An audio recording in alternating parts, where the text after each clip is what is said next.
Today, let's start a debate that might be currently costing you lakhs in opportunity cost. What do you think Warren Buffett values more? Strength of a value proposition or the length of the time he holds a stock? If you said time, you've been sold a lie. You've been taught that patience is a virtue and that your bleeding blue chip SIP is a fortress. But Buffett does not hold forever because he's patient. He holds forever because the value proposition remains undisputed. The moment that proposition breaks, he exits.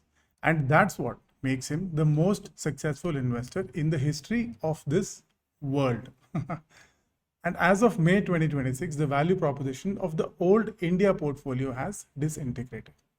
Look at your screen. The red ink is not a market dip, it is a structural funeral. You are probably thinking the market always recovers, I will just wait it out. But here is the connection you are missing. The government of India and us are currently sharing the same bank account.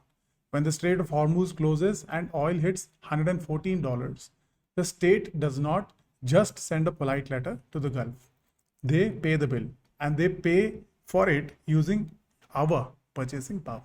Every time the fiscal deficit widens to cover an energy spike, the rupee is devalued, and when the state is forced to spend billions on emergency subsidies just to keep the lights on, that is the capital being sucked out of the growth your stocks rely on. So you are suffering because the government's old war script, buying energy in dollars and selling code in dollars, is now a massive sovereign tax on our portfolio. So let's look at the cold mathematical reality. Our safe 24-month SIP plan is sitting on a 6.9% real-time loss as of now.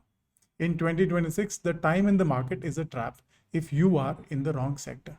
The state has already realized this. The state is the government of India. So they have stopped waiting for global markets to fix themselves and started building a sovereign mainframe. The transition gap is where today's suffering live, the drain on the national treasury and the red on your screen. But for the methodical investor, this is the ultimate entry point. And that is what this whole video is all about. To survive, your capital must mirror this national priority. So we are moving from being a price taker to an infrastructure owner. So where does the first wave of capital go? In a crisis, the capital flows to wherever the government is forced to spend to prevent a collapse. First priority, strategic petroleum reserves. Phase 2, ownership of oil is useless if you cannot store it behind your own borders. The state is fast-tracking massive salt caverns in Odisha to hold a 90-day emergency supply. This is India's energy insurance policy. Let's talk about few listed companies that are at the forefront of this build-out. Engineers India Limited. They own the IP for these subterranean vaults. They are not just consultants, they are the designers of our national survival. Larsen & Toubro, L&T.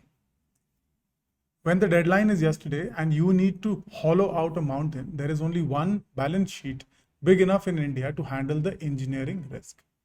But where does the power come from when the gas lines are out? In February, the passing of Shanti Act ended a 60-year state monopoly on nuclear energy. This allows private listed companies to build small modular reactors, SMRs. Think of these as atomic batteries that can be deployed to power industrial hubs independent of global gas prices. Let's talk of two companies that are at the forefront of nuclear power. Tata Power and NTPC. These are no longer slow-moving utilities. They are becoming the owners of India's decoupled energy future. BHEL and MTAR Technologies. BHEL manufactures the massive turbines, while MTAR provides the precision core components. This is high barrier to entry manufacturing that software hubs cannot replicate. The 2026 capital flight proved that being a software hub is a strategic weakness if you don't own the hardware. So the state is now pouring billions into domestic semiconductor foundries. Let's talk of two companies that are into this business. CG Power and Industrial Solutions. Through their massive joint ventures, they are building the clean rooms required for silicon fabrication. Dixon Technologies, they are moving up the value chain. Every chip made in Gujarat is a dollar that stays in India rather than flowing to East Asia. This current account deficit defense turned into an investment thesis. By 2030, this bridge will be finished. India will have evolved from a price taker dependent on a small patch of sea to a sovereign mainframe, a nation powered by domestic atoms running on homegrown silicon and shielded by a 90-day wall of energy. So ask yourself, as the dust settles on this transition, where do you want to be standing? Do you want to remain anchored to the old world, a passive passenger, watching your real-time wealth evaporate under the weight of a sovereign tax?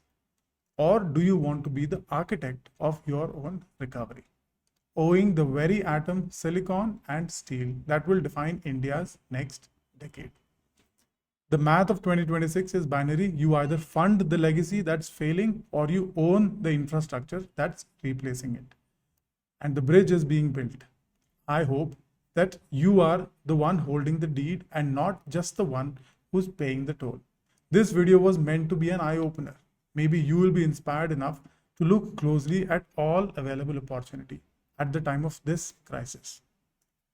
So, for all of you who prefer data over hype, you must subscribe and join our community of methodical investors.